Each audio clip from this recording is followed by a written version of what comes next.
تتيجي بركة.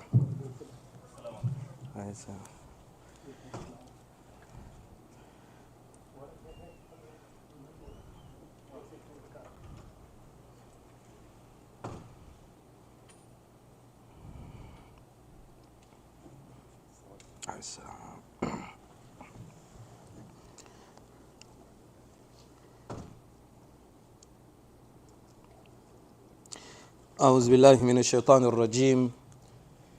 بسم الله الرحمن الرحيم. الحمد لله رب العالمين، ولا عقبة للمتقين ولا عدوان إلا على الظالمين، وأشهد أن لا إله إلا الله وحده لا شريك له، وأشهد أن محمدا صلى الله عليه وآله وسلم عبد الله ورسوله. ما بعد. We thank the Almighty Allah for another opportunity. We thank Him for His mercies that He's bestowed upon us. We bear witness that there is no deity worthy of worship except the Almighty Allah. We also bear witness that the Prophet Muhammad sallallahu alaihi wasallam is His servant and His messenger. Whosoever the Almighty Allah guides is really guided, and anybody who goes astray has nobody to blame but themselves. Alhamdulillah, today is a Thursday, the first day of Safar, 1445 years after the hijrah of the Prophet Muhammad sallallahu alaihi wasallam, which corresponds, I believe, with the 17th day of August 2023. Alhamdulillah, we are still on Hadith Jibril, and today is our fourth episode on Hadith Jibril. And today we're going to look at, the state in which Jibril came to the Prophet Muhammad sallallahu alaihi wasallam. On Monday we spoke about Qadariya, which are a sect in Islam that believe that in al-amr bil-unf, that things happen out of the blue, that the Almighty Allah is not aware of things until they happen, waliyadhu billah. And then these are the Jabariya, no, these are the Mu'tazila al-Qadariya. For the Jabariya, they are saying that we do not have any option. We are all forced by the Almighty Allah. Whatever we do, we are being forced by the Almighty Allah to do. We don't have any option. And then we spoke of the Aqidah of Ahlul Sunnah wal Jama'ah in that regard, of the Salaf, where they believe, yes, the Almighty Allah has power over everything. The Almighty Allah is aware of everything. But then again, the Almighty Allah gave us choices and options. But then at the end of the day, whatever choice, whatever option we pick, the Almighty Allah is already aware of it. But the Almighty Allah doesn't force us to do whatever we are doing. But then He is well aware of that. So Abdullah ibn Umar, when, these two guys, we were speaking about two guys, Yahya ibn Ya'mar and the other guy who came and they met Ibn Umar in the Masjid, and they asked Ibn Umar concerning the Qadariya. And Abdullah ibn Umar said, if you meet those people who are dabbling into Qadr, tell them that I, Abdullah ibn Umar, I absolve myself from them. I'm free. I'm far away from them. And they're also far away from me. And that if they do not believe in Qadr, even if they have a mountain of gold, where they give out fi sabilillah with that mountain of gold, the Almighty Allah is not going to accept it from them unless they believe in the Qadr of the Almighty Allah. And then Ibn Umar said, Haddathani Abi Umar ibn al-Khattab, that my father Umar told me. So here Ibn Umar is going to narrate a hadith to support the position that he is held, that they must believe in Qadr, otherwise they are not Muslim. So he said, Haddathani Abi Umar ibn al-Khattab, that my father Umar ibn al-Khattab told me, بينما نحن جلوس عند رسول الله صلى الله عليه وسلم ذات يوم. One day we were sitting with the Prophet Muhammad صلى الله عليه وسلم. إذ طلع علينا رجل. Suddenly a man appeared upon us. شديد بياض الثياب. He had clean white clothes. وشديد سواد الشعر. He had clean black hair. لا يرى عليه أثر السفر. There are no signs or traces of travel on him. ولا يعرفه منا أحد. And none of us know him. So Umar is saying, one day we were sitting with the Prophet Muhammad sallallahu alaihi wasallam. A man came in. We don't know the man. But he had clean white clothes. He had dark hair. And there are no traces of travel upon him, because if he's someone that we know in Medina, it means he just finished his bathing, put on his clean clothes, and then he came into the masjid. We will know. But this is a man, we don't know him. We've never seen him in Medina. He is a stranger in Medina. And as a stranger, he will have passed onto the desert, and the desert will have made his clothes dirty. His hair will have been dirty. But this guy, no. Clean white clothes, clean black hair. There is no sign of travel on him. And we don't know him. For today's class, we're going to look at the cleanliness of this man. And cleanliness is a pillar of our deen. It's a very, very important aspect of the deen that sometimes we don't put our minds to. And cleanliness in Islam is not only based on cleanliness of the body. The cleanliness that is most important for us in Islam is the cleanliness of the heart. That is why Ibrahim ﷺ said, وَلَا تُخْزِنِي يَوْمَ يُبْعَثُونَ. Oh Allah, don't disgrace me the day that you're going to resurrect human beings. يَوْمَ لَا يَنْفَعُ مَالٌ وَلَا بَنُونَ. A day that money and kids will not be of any benefit. إِلَّا مَنْ أَتَى اللَّهَ بِقَلْبٍ سَلِيمٍ. Except a man who came with the Almighty Allah with a pure heart.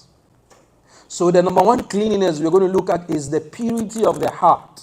It's very, very important. And the purity of the heart is a very wide, different branch of what? Of lifestyle. Number one, the cleanness of the heart has to do with your aqidah. Your relationship with the Almighty Allah is very, very important. How well are you tied with the Almighty Allah? In terms of your belief in the Almighty Allah. In terms of your reliance upon the Almighty Allah. And this is the basis of our cleanliness and purity. Because if you have clean clothes, but then the heart is not clean, it's a problem. That is why the Prophet Muhammad said, Inna fil jasadi la mudgha. Verily in the body there is a muscle. إِذَا صَلَحَتْ صَلَحَ الْجَسَدُ كُلُّ. If that muscle is clean and pure, the rest of the body is clean and pure. وَإِذَا فَسَدَتْ فَسَدَ الْجَسَدُ كُلُّ. And if that muscle is destroyed, is corrupted, then the whole body is corrupted. Cleanliness of the heart in terms of our relationship with the Almighty Allah. The hadith of Ibn Abbas, where the Prophet Muhammad sallallahu alaihi wasallam told him, Ya gulam, inni u'allimuka kalimatin ihfadhillaha yahfadhaka. The Prophet said, oh young man, listen, I'm going to teach you some words. Ihfadhillaha. Be mindful of the Almighty Allah. Yahfadhaka. The Almighty Allah is going to protect you.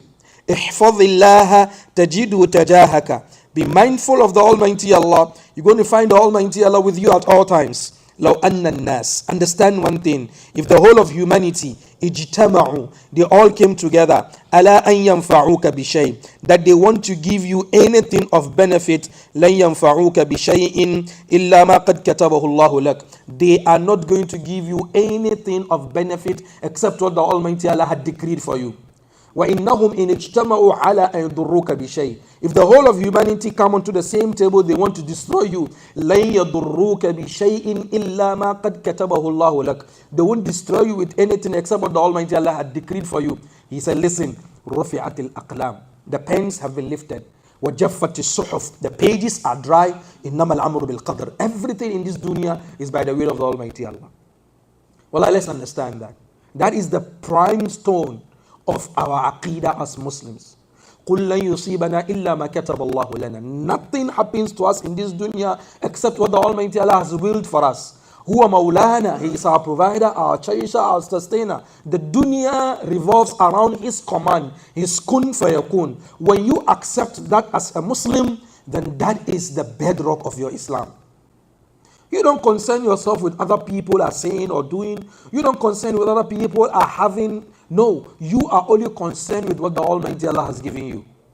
So salamat al-qalb, the peaceful nature of the heart comes first with its being tied with Almighty Allah. And don't forget the hadith of the 7 people where the Prophet Muhammad sallallahu alaihi wasallam mentions amongst them that وَرَجُلٌ ذَكَرَ اللَّهَ خَالِيًا فَفَاضَتْ عَيْنَاهُ. That a man who remembers the Almighty Allah alone in seclusion and then his eyes shed tears. It's very, very important that as Muslims, let's understand this and let's teach this to our kids. Let them understand that whatever happens in this dunya is by the will of the Almighty Allah. La hawla wa la quwwata illa billahi al-ali al-azim. There is no power, there is no turn, there is no machination, there is no way illa billah, except by the will of the Almighty Allah. So let's understand that. So when we speak of cleanliness, as the way Jibril came to the Prophet Muhammad sallallahu alaihi wasallam in clean clothes, we must speak about the cleanliness of the heart in terms of our aqidah. What is our reliance? Sometimes we do some minor shirk that we don't pay attention to, which is, if not for the dog, the thieves will have stolen my things. That's a form of shirk. If not for the security cameras I have, the thieves will have destroyed me. No. If not for the sake of the Almighty Allah, and then the security cameras I have, that is aqidah, that is tawheed. When you say that if not for the dog, it's not as if you are worshipping the dog. No, you don't worship the dog. But then it is a minor shirk that the Prophet Muhammad sallallahu alaihi wasallam speak about it. A Sahabi came to the Prophet Muhammad sallallahu alaihi wasallam and said, "Lawla Allah wa anta, aw ma sha Allah wa shi'ta." If the Almighty Allah wills, and then you the Prophet Muhammad sallallahu alaihi wasallam, "Aj'altani lillahi niddan?" Have you made me a partner with the Almighty Allah? Qul ma sha Allah. Just say what the Almighty Allah wants, and that's it. So sometimes we have some of these things that unconsciously we say, not because we mean it, but then it is a minor shirk that we need to understand that we need to go away from it. So if not for Allah, and then my fast driving, I would have been engaged in an accident. If not for Allah, and then my alertness, or if not the fact that Allah has made me alert. These are the ways, because at the end of the day, you need to return everything back to the Almighty Allah. Do not place things on your shoulder or on your intellect or your understanding or your smartness. It's best by the will of the Almighty Allah. People have had better securities than you, but then they still lost stuff. People have had bodyguards, they had bulletproof vests, they had bulletproof vehicles, but still they were shot dead. So it's not that you are smart, it's just the will of the Almighty Allah. May the Almighty Allah safeguard us. So it's very, very important we understand the aqidah of the heart. It's the cleanliness of the heart. And then also the next form of cleanliness is the cleanliness of our manners, our mannerisms, our characters. Is very, very important. When you have clean aqidah and you don't have good manners, you stink. Understand that. And sometimes the fact that we are on the right aqidah, some of us have become very, very arrogant and very, very, very, very, very repulsive to other people. Even if those people are on the wrong aqidah, your manners should dictate how you treat them or you deal with them. It's very, very important. Very, very, very important. Some people might be on bid'ah, some people might be on shirk, some people might be on all different forms of, waywardness or deviance. They might be kuffar, but then your manners is very, very, very important. The Prophet Muhammad sallallahu alaihi wasallam said, "Bu'ithtu li'utammima makarim al-akhlaq." I was sent to perfect people's manners. Almighty Allah said, "Wa innaka la'ala khuluqin azim." You, the Prophet Muhammad sallallahu alaihi wasallam, have been put on what? A great source of mannerism. The Prophet Muhammad sallallahu alaihi wasallam, his manners are so great that one day a man said salam to the Prophet Muhammad sallallahu alaihi wasallam, and the Prophet Muhammad sallallahu alaihi wasallam is in the room with Aisha, and he said, "Bi'sal akhul ashira." He said, "What a bad man." That's what the Prophet Muhammad sallallahu alaihi wasallam said. But then when the man entered, the Prophet said, "MashaAllah, assalamu alaikum," and then he gave him a place to sit down. And Aisha radiallahu anha, after the man left, she said, "Ya Rasulullah, I heard what you said before the man came in. But then, when the man came in, you had a different, attitude towards the man." And he said, "No, that is how you deal with people. That's how you deal with people. You don't deal with them based on their characters. You deal with them based on your character." You deal with people based on your level, not on their level. Because if they have a lower level than you, it means you're going to sink low before you deal with them. So you deal with people based on your level to teach them a lesson that they need to upgrade themselves. It's very, very important that you have mannerisms, that you emit some effervescence, some fragrance, that people, when they see you, they see Islam, because this our religion is a religion of manners. And sometimes some of us do not have manners. Sometimes the way we talk to people, sometimes the way we relate to people, sometimes the way we act with people. Even with the kuffar, we are taught that we should have good manners with non-Muslims. Good manners. So it's not enough that you have clean aqidah. It's not enough. Yes, the aqidah is the bedrock. But if your aqidah has turned you into someone who is haughty, your aqidah has turned you into someone who is arrogant, your aqidah has turned you into someone who is repulsive, then check your aqidah. You are not on the right aqidah. You are not on the right aqidah. Your aqidah should make you be nice to people. Your aqidah should make you be respectful to people. Your aqidah should make you being accommodative to people. Not that you're going to accommodate the wrong thing that they do. No, that's not what it means. What it means is that the people should feel some respect from you. And this is how the Prophet Muhammad lived with the kuffar of Makkah. We've spoken about the story of Utbah ibn Rabi'a, Abu Walid, who came to the Prophet Muhammad to negotiate with the Prophet Muhammad on some very unsavory terms. He said, if you want a wife, we'll give you a woman to marry. If you want money, we'll give you money. If you want this, we want this, you want this. All of them were all insults. But the Prophet Muhammad told him, Awama farakta ya Abu Walid. Are you done, O father of Walid? He didn't call him by his first name. He didn't call him Huya. Even Fir'aun. When the Almighty Allah was going to send Musa and Harun to him, what did he tell them? فَقُولَا لَهُ قَوْلًا لَيِّنًا لَعَلَّهُ يَتَذَكَّرُ أَوْ يَخْشَى. Speak to him in a very nice tone. That's what the Almighty Allah told Musa and Fir'aun. Fir'aun has done a sin that Shaitan even didn't do. Fir'aun's sin, even Shaitan didn't do. Because Fir'aun said, Ana rabbukumul a'la. He said, yes, Musa, I hear you that there is God, I hear, but he's the small one, I'm the big man. I'm the big one. فَحَشَرَ فَنَادَى فَقَالَ أَنَا رَبُّكُمُ الْأَعْلَى. But then, what did Almighty Allah tell Musa? Say, Musa, when you go, فَقُولَ لَهُ قَوْلًا لَيِّنًا. Speak to him in a very nice way. لَعَلَّهُ يَتَذَكَّرُ. Maybe he's going to think, or eventually he's going to fear the Almighty Allah. The Almighty Allah already knows that Fir'aun is not going to believe. He knows. He knows Fir'aun is not going to believe. But then why did he tell Musa, when you go speak to him in a nice tone? He's teaching us. He's learning how to deal with people. It's very, very important. The fact that I always say this, that as a da'iyah or as someone who is on the sunnah, in your relationship or your engagement with bid'ah people or kuffar, put in front of them the dalil, that they won't have anything to say until they bring a dalil.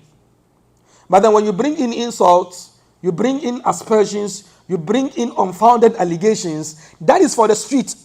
Nobody goes to the school of insult. Or did anybody go to the school before they were taught insults? No. Everybody knows how to insult.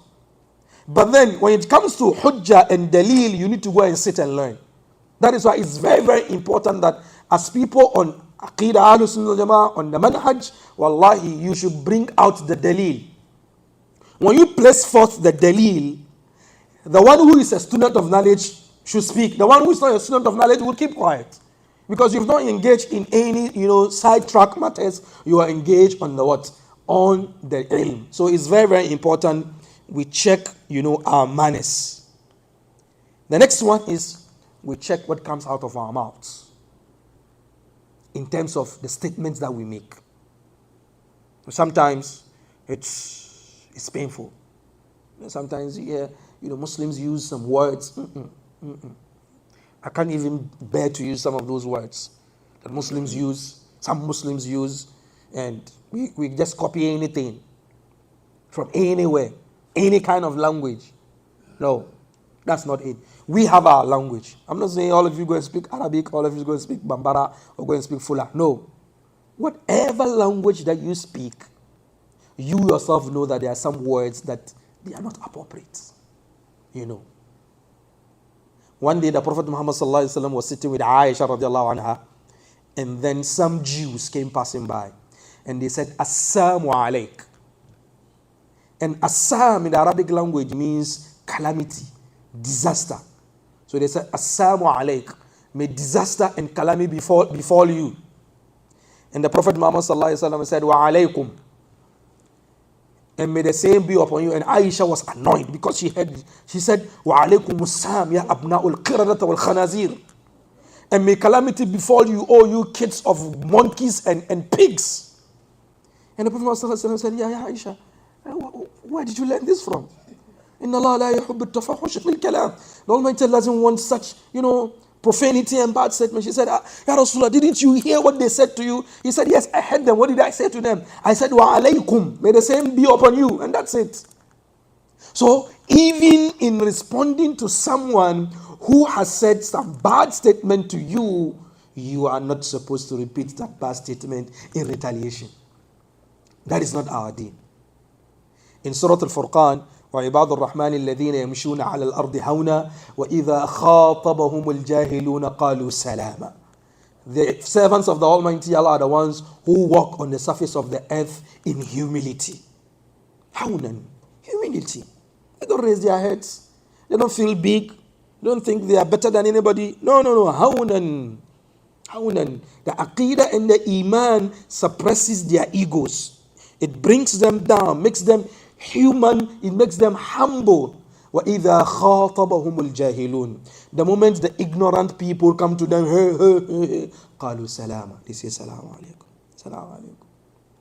It is reported that one of the Khawarij, even though I'm yet to authenticate this statement, but it's a statement we can learn something from. One of the Khawarij, after some time, that is after the death of Ali radiallahu anhu, he came to one of the scholars. He was saying, you were saying that Ali was a very, knowledgeable person. Ali was a very knowledgeable person. I saw Ali in a dream, and then I was asking him some questions, and then he was only telling me salam and salam and salam. And where's the knowledge of Ali? And then the Sheikh told him, that is the knowledge. Because in the Quran, the Almighty Allah said, وَإِذَا خَاطَبَهُمُ الْجَاهِلُونَ قَالُوا سَلَامًا. When ignorant people question them, they only say salam, salam. You are an ignorant person. That is why Ali was telling you salam, salam in the dream. So it's very, very important that we are mindful of what comes out of our mouths. It's a form of cleanliness. But then sometimes when we say cleanliness, what comes to your mind is just cleanliness of the body. No, cleanliness of the heart, of the tongue. It's very, very important. Very, very, very important. The Prophet Muhammad sallallahu alaihi wasallam warned against the tongue. Sometimes he pulls out the tongue and then he holds it. He holds it. He said this is one of the major problems that people are going to face on the day of Qiyamah. This tongue. Umar ibn Khattab entered onto Abu Bakr Siddiq in his room, and then he found Abu Bakr Siddiq pulling his tongue like this and then pinching the tongue. Umar was like, oh, yeah, Abu Bakr, take your time. What's going on? He said, this thing is going to give me problems on the day of Qiyamah. So imagine Abu Bakr Siddiq saying that his tongue is going to give him problems on the day of Qiyamah. What about you and I? What about you and I? That is why the Salaf, they didn't used to talk too much. Because they were concerned about what is going to happen to them on the day of Qiyamah. What comes out of our mouth? مَا يَلْفِظُ مِنْ قَوْلٍ إِلَّا لَدَيْهِ رَقِيبٌ عَتِيدٌ. There's nothing that comes out of our mouth except the angels have written it. So what is going to be in our scales on the day of Qiyamah? Good words. That is why the Prophet Muhammad sallallahu alaihi wasallam said that a man will make a statement من كلام من الحق لا يخطي لها لا of good. He doesn't even statement, and that's the kind of statement he has made. But then that is going to be the statement that will put him down into hellfire. Another part of our tongue that we should be mindful of, wallahi, is allegations against people. Creating stories to make people look bad. And the worst of that is accusing a married woman of infidelity towards her husband. And Almighty Allah cautioned against this specifically in the Quran. Those who make allegations against married couples, especially married women, you see her at a place. I always say this. Let's be mindful of what our mouths will report of other people. If that statement is not going to repair the marriage, please keep quiet. If that statement is not going to repair the marriage, keep quiet, because you might be wrong. Because I know of a personal story like that. A brother, close, the couple, I know them. I know the couple. Married, and the wife is from another town, not Accra. And then her brother was coming from Europe, and then he is not in the Accra city. So he had to sleep over in a hotel, and then what? Before he goes to his town. So he called his sister she's going to meet him. So the sister called the husband, told the husband that, no, my brother is coming in, so I want to go meet him at the airport, and then, he'll be going back, the following day. So she went and met the brother at the airport, and then they went together to his hotel where he's going to sleep for the night. And then she was coming out of the hotel, with the brother. He was coming to see her off. And then the husband's friend saw her coming from the hotel with what? With the brother. He just picked up the phone and said, I saw your wife coming from a hotel with another man. And that broke the marriage. That destroyed the marriage. The husband didn't wait to hear who is that man, what is happening. He just called her, you are divorced. What happened? I have just received information that you are coming from a hotel room with another man. So you heard this, and then you didn't call me to ask me what's going on. You just told me your brother is at the airport, you're going to meet, and she just cut off the line. That's it. She went to me and she picked her stuff, and then she left. Now later, when the information came out that it is her brother who she has gone to, put in a hotel, because the idea was that right from the airport, he's going to get a bus and then go to where he was going. But then the plans changed. It's too late. Let him rest. Let him stay. And the following morning, he goes. So she takes her brother to a hotel for him to sleep. The following morning, he gets a bus. He goes to the town where he's going. And then the friend just saw, and then he called, and then that's it. The marriage has been dissolved. Now the husband wants his wife back. She said she's not coming back. She said she's not coming back. Because since you've not trusted me, and someone calls you to tell you something, you didn't verify. Straightforward, you've divorced me. That's it. I can't live with you if that is the way you're going to behave. That is why the Prophet Muhammad said there are three things. You don't joke with them. Joking with them is serious business, and being serious with them is serious business. Number one is marriage. It's serious business. So I can't just come and tell you, not you, so that it's I can't just come and tell someone, I've given you my daughter. And the person says, I've accepted, the marriage is done. So you don't joke with it. And there's another thing that we have some custom that we have, Africans especially. Oh, our wife. Your brother tells your wife, our wife. No, me, you don't start that joke with me. She is not our wife. No. She is my wife, and that's it. There's no play with that. But I don't know, our wife, no. There's nothing like that. This is not a plural enterprise. It is me, single, and that's it. So, jidduhunna jiddu hazluhunna jidd. Marriage is serious business. You don't joke with it. So you don't come and say, I've given you my daughter. And the guy says, I've accepted it. It is done. Number two, at-talaq, divorce. The moment you pronounce divorce on your wife, not even if you say you are joking, the divorce has been established. Serious. The third one is returning the wife back.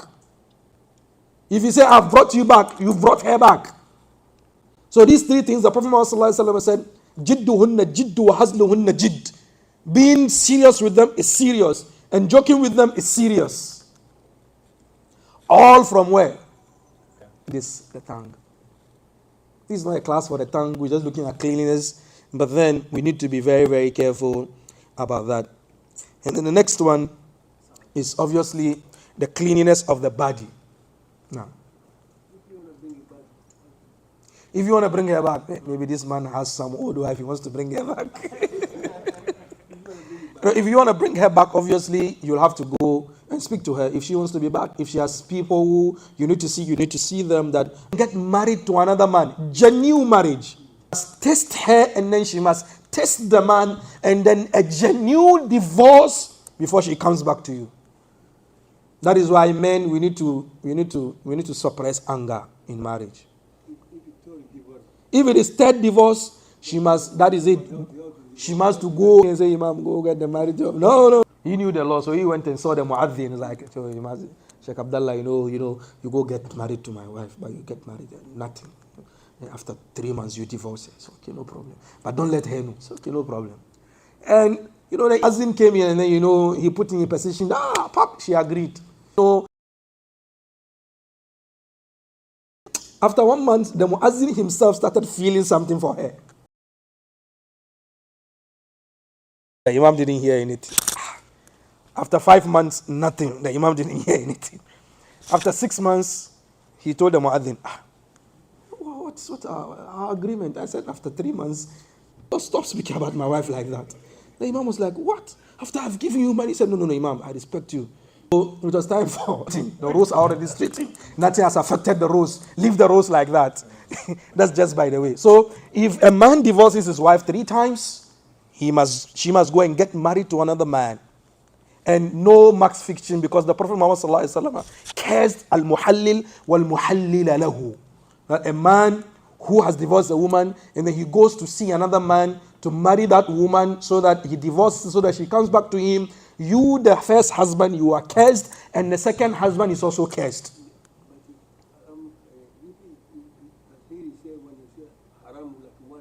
Mm-hmm.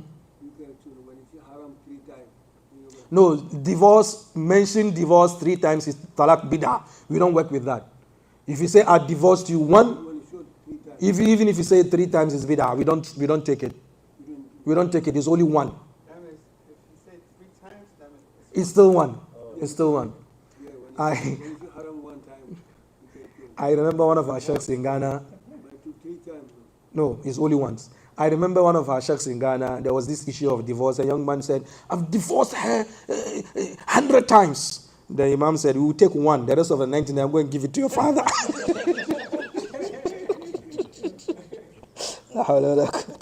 He said, I divorced her 100 times. The Imam said, yes, thank you. We will take 1 after that. The 99, take it to your house. With Almighty Allah safeguard us. So, the next, cleanliness, after we've spoken about cleanliness of the heart, we've spoken about cleanliness of the manners, we've spoken about cleanliness of the tongue, now comes the cleanliness of the body.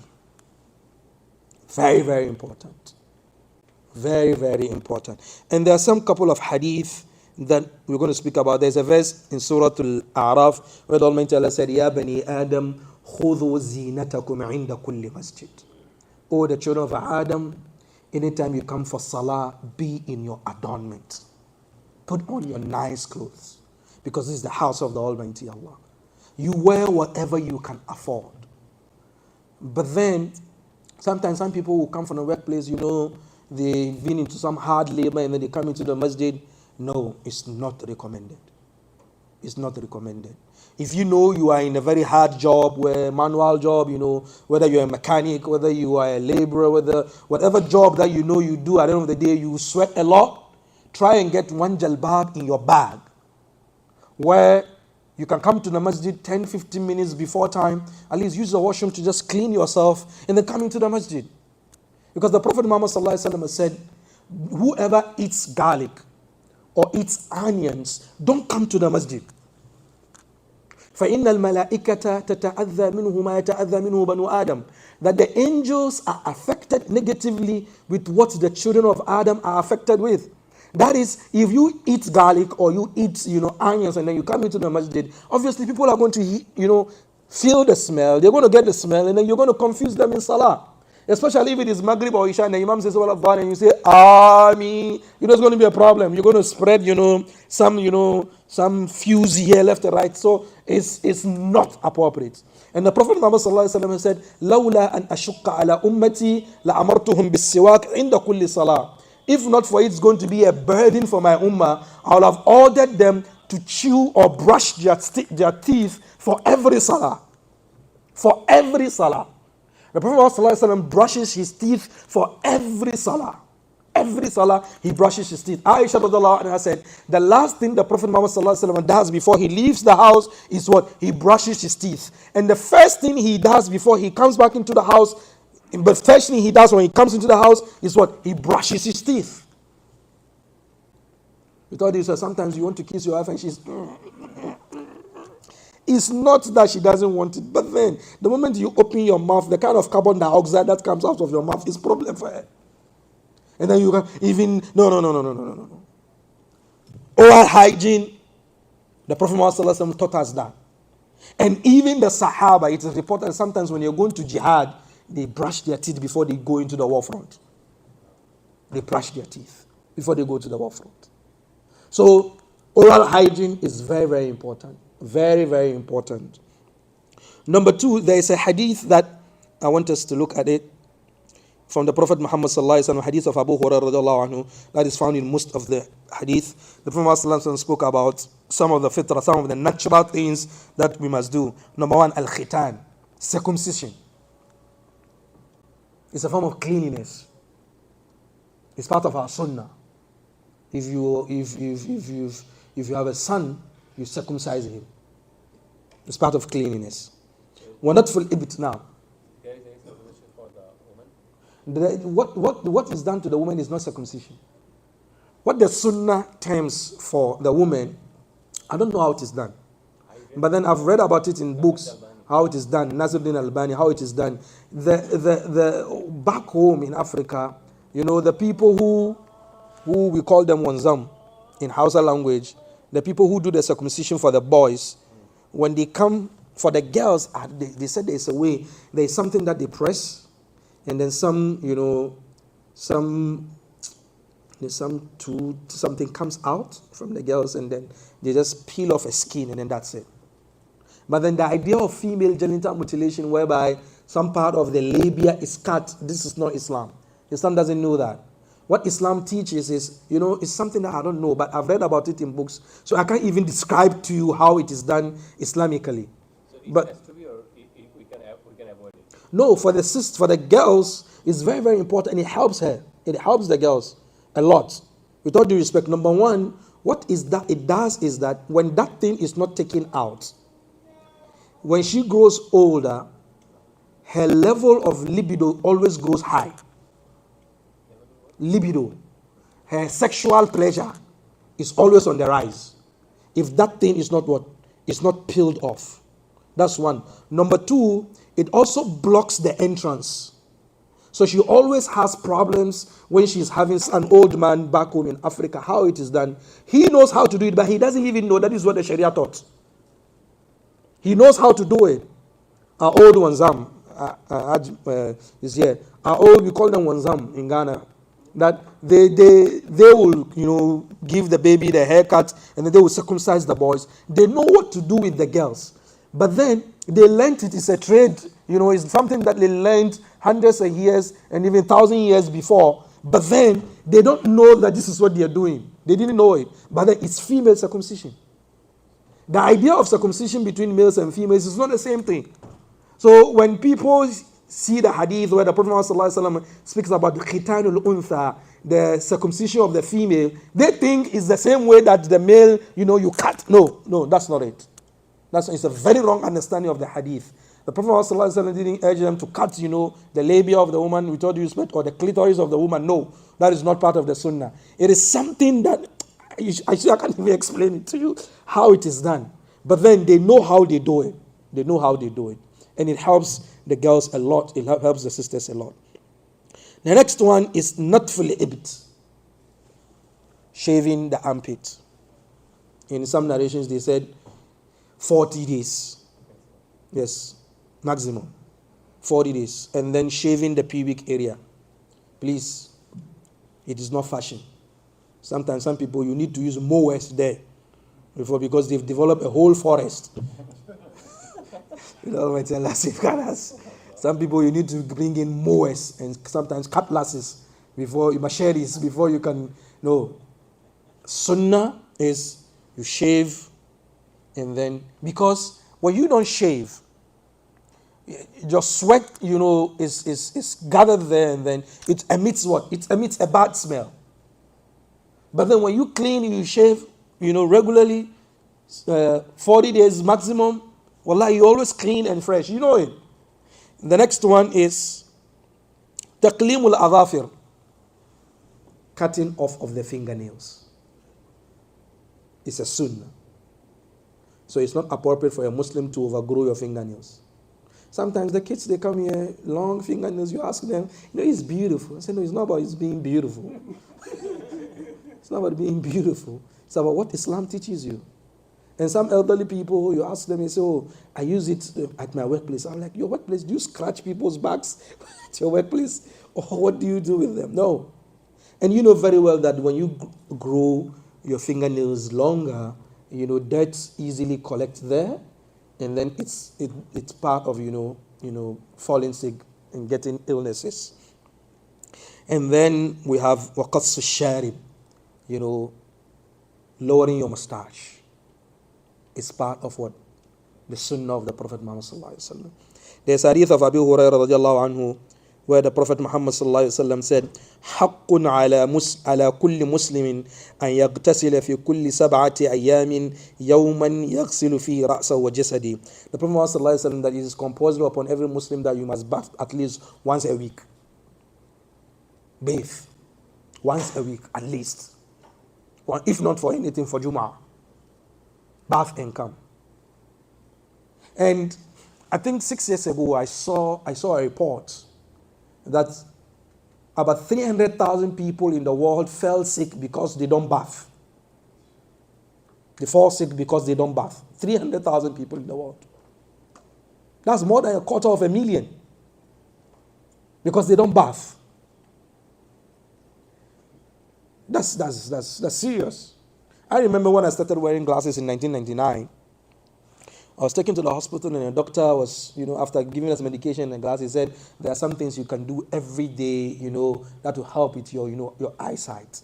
That is, he said, but I don't need to tell you because you do it all the time. My mom was like, how? And he said, you're Muslims. You do wudu, you wash your face at least 15 times a day. He said, I recommend to my patients that they wash their faces at least twice a day. In the morning and in the evening. It helps with good eyesight. But you guys, you do it 15 times a day. So there's no need for me to tell you that. I'll just remind you of that. That's all. That's what the medical doctor told. The ophthalmologist. So, wudu is very, very important. There's a hadith of the Prophet Muhammad sallallahu alaihi wasallam said, it is important for a person to do wudu before and after eating. And one day the food was brought to the Prophet Muhammad sallallahu alaihi wasallam, and the Sahaba said, can we bring you, some water to do wudu? He said, I only do wudu for salah. They said, but you said it is important for someone to do wudu before and after they eat. He said, that is natural wudu. Wash your hands before you eat. This is from the Prophet. Wash your hands before you eat. When he wakes up from his sleep, the first thing he does is what? He washes his hands before he starts wudu. He washes the hands. It's part of our sunnah. Clean clothes is part of our sunnah. Clean clothes.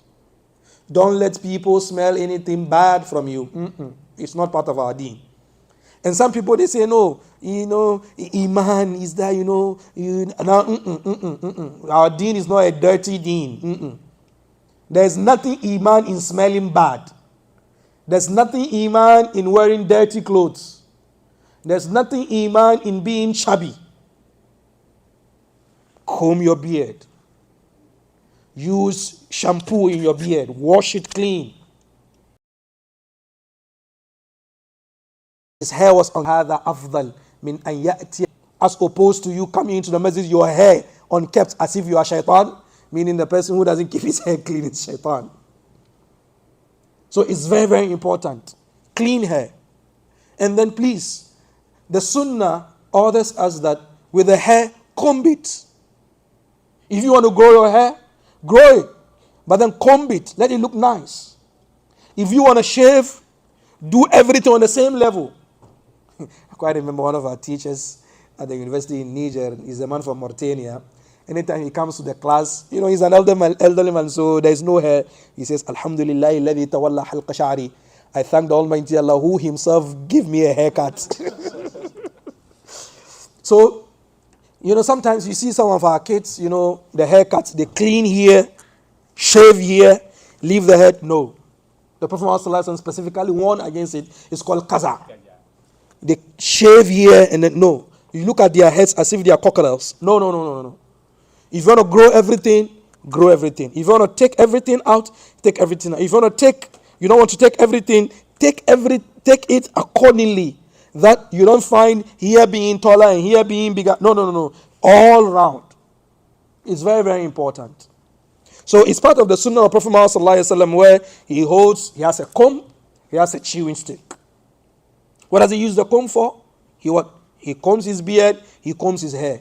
Even when you read the story behind Surah Al-Falaq and Surah Al-Nas, the Prophet Muhammad ﷺ was charmed through what? The hair that fell from his body when he was combing his hair. And then they broke some of the teeth of his comb. That is what they used to charm him. Labid ibn al-Asam. So it's part of the sunnah of the Prophet Muhammad ﷺ where we keep our bodies clean, bath, clean clothes, good hora. As a community, it brings, and wallahi, you can swear that they were just pulled out of the grave. Alive. Especially the boys. They come here all dirty. And sometimes Imam Noor will have to go through the students and pull them out, go to the office. We have some stash of jalbab there, and then we give it to them. But the following day, he will come with the same old dirty jalbab.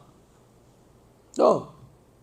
If the kids do not learn from home how to be clean and neat, where will they learn it from?